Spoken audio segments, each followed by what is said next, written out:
Hello les scrap addicts, c'est Justine. On se retrouve aujourd'hui pour une nouvelle vidéo tuto en partenariat avec le site internet custodeco.com pour la DT. Exactement.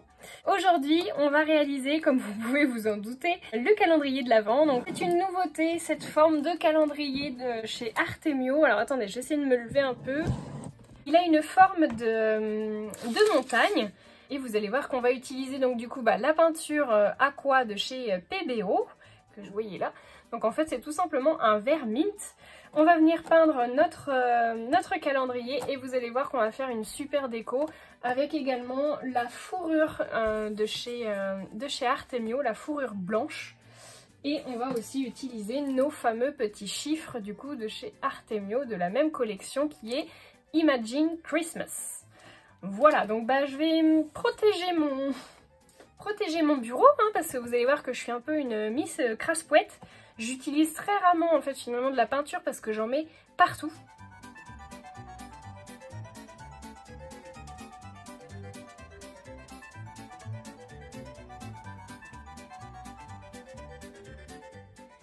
Alors j'ai bien époussiéré finalement j'ai passé une brosse en fait pour enlever vraiment toute la petite poussière qu'il pouvait y avoir, les petits résidus.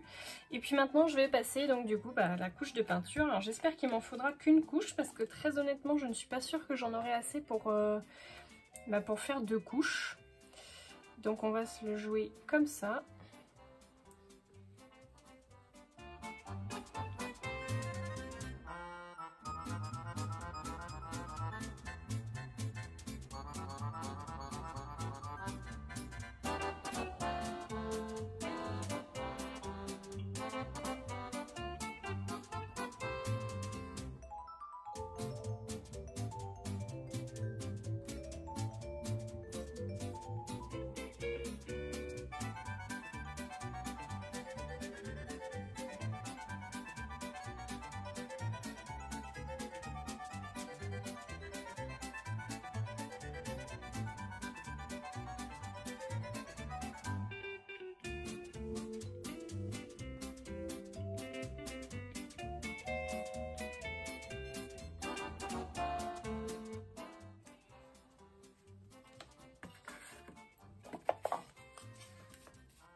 Voilà, donc j'ai fini l'ensemble de mes pièces. Alors j'ai peint uniquement les façades sur la boîte et j'ai peint donc au niveau des façades, du coup j'ai peint sur chacun des côtés et puis j'ai peint les petites cases, voilà, mais pas l'intérieur. Et au final il me reste pas mal de peinture, je vais vous montrer. Il me reste je dirais au moins la moitié. Donc je pense que si vous voulez passer une deuxième couche, vous pouvez. Moi je vais pas avoir besoin parce que je vais vous montrer tout de suite du coup ce que je veux faire. On va peut-être commencer, je vais vous montrer du coup sur une petite pièce parce que ça sera exactement la même technique sur les grandes pièces. Donc il vous faut un morceau de papier à poncer. Alors je ne sais pas du tout le grain parce que c'est monsieur, ça doit être du 120 j'imagine. C'est monsieur qui m'a donné ça. Donc ce que je vais faire, c'est que je vais tout simplement venir frotter légèrement les coins. C'est tout dégueulasse.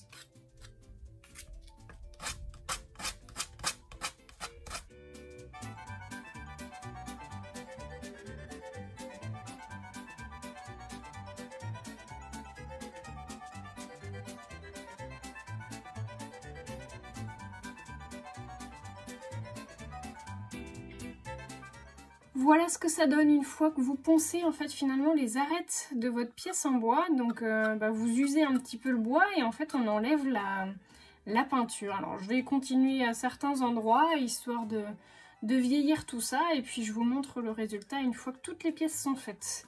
Donc vraiment la technique est super simple parce que vous avez juste à vous frotter vraiment les arêtes de la boîte. Et vous allez faire ça donc toutes les boîtes et aussi sur l'ensemble de la montagne. Donc sur la montagne, je vous montre. Donc sur les arêtes de la montagne, même principe.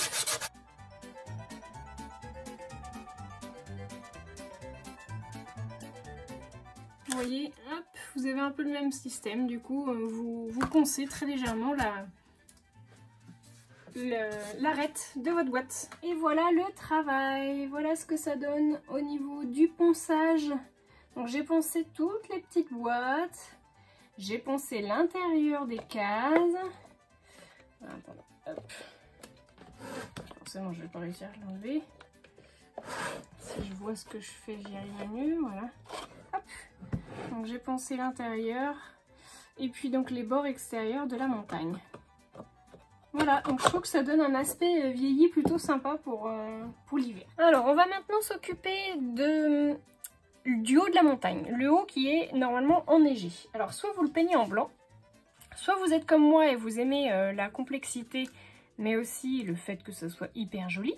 C'est qu'on va utiliser, vous voyez ici, j'ai mon morceau de fourrure blanche, de fausse fourrure blanche, de chez Artemio. Donc, c'est une feuille, enfin un morceau de tissu de 29 par 29 qui est tout doux, et en fait moi j'ai fait un petit gabarit avec du papier brouillon.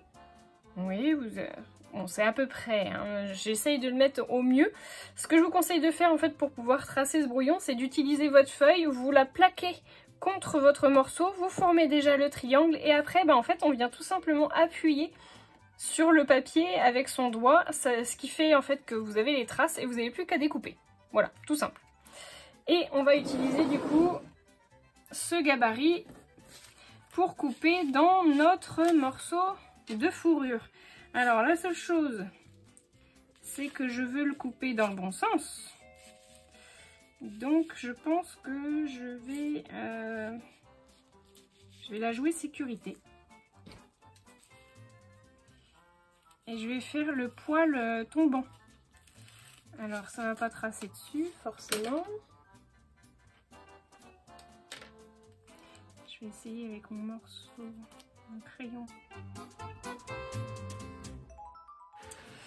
Voilà, donc j'ai tracé mon morceau, enfin mon gabarit dans ma fausse fourrure. Et puis maintenant, je vais venir le couper. Alors ce que je vous conseille de faire, c'est de couper avec un cutter votre morceau de fausse fourrure. Tout simplement parce qu'il ne faut pas couper les poils. Donc on coupe bien sur l'envers. Essayez d'avoir un cutter qui soit plutôt bien aiguisé.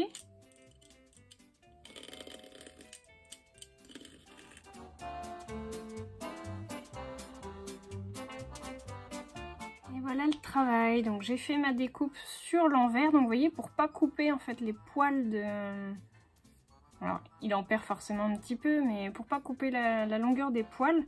Ce qui fait que du coup, vous voyez, de l'autre côté, ça fait plus joli. On va essayer de le positionner tout de suite du coup pour voir si ça fonctionne. Dites-moi que ça fonctionne.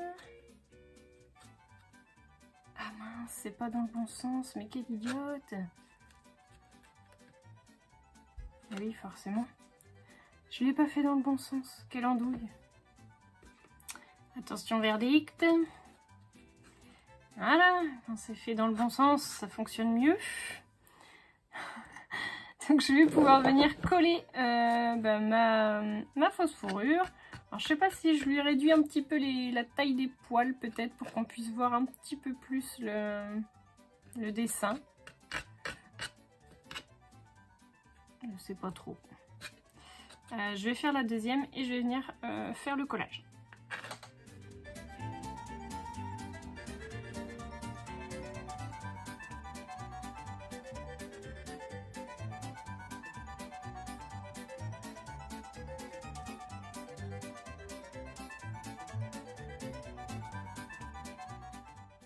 Et voilà.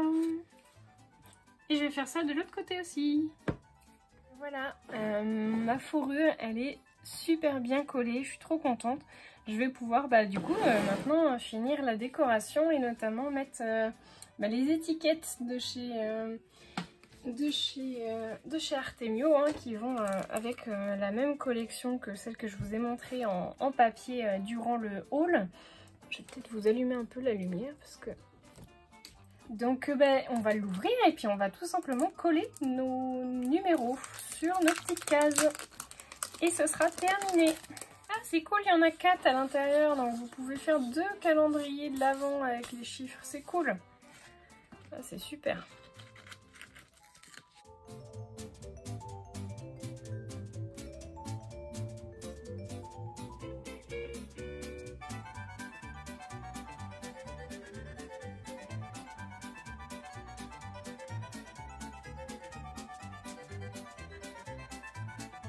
Tadam!